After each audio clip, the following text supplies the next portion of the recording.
Dear parents, administrators, and politicians, the consensus of all my former school administrators is that in order to have a successful year of teaching, you must be proactive rather than reactive. This strategy will keep teachers from being backed into a corner, which never ends well for the teacher. Not the student either, usually. However, being proactive is a good strategy for many different kinds of successful outcomes, and I feel it should be utilized in our school districts this coming year. The COVID-19 Delta variant is on the move in the form of a large outward circular pattern, with the state of Missouri being the epicenter. See Figure 1. Notice cases moving into Michigan and Ohio right now. If we take a wait-and-see approach, we will need to be reactive, for it is only a matter of weeks before we see the numbers rise drastically in Pennsylvania. At that point, it will be too late for precautions because the fire will already be out of control.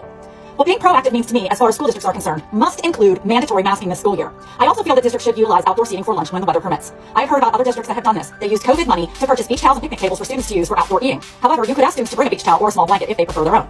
This would work especially well in the fall, when it is still warm outside, and when epidemiologists expect the U.S. to be fully embroiled in a fourth COVID-19 surge of this Delta variant.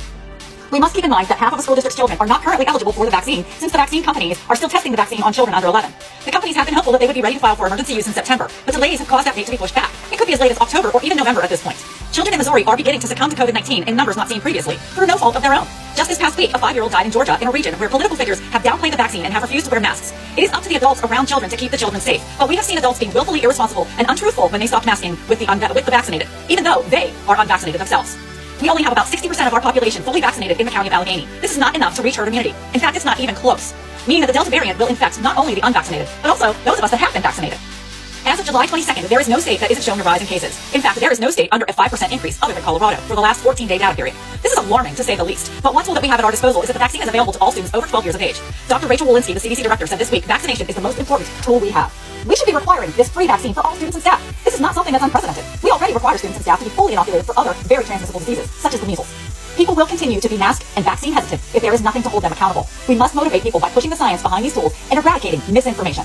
As a former science teacher, I'm willing to help think of strategies to get this messaging into the community if needed. The fact remains that many parents chose to keep their children home from school last year. In some districts, there were far more students at home than at school, which should tell you that there are more parents that want their children safe than there are parents that are being irresponsible. Why are those parents the ones keeping them at home? Those are the students that will keep you healthier in the long run and your staff at work. Keeping our schools open is dependent on keeping COVID-19 out of our student populations. This variant will be more difficult to deal with in a reactive manner because it is much more transmissible than the Alpha variant we've had to deal with in the past. We must be proactive and use the technological tools that we have. Hand washing, hand sanitizing, masks, distancing, and vaccinations will be more important this school year than the last. It is up to the schools to keep their students as safe as possible, whether from an active shooter situation or a pandemic. Either one can result in death.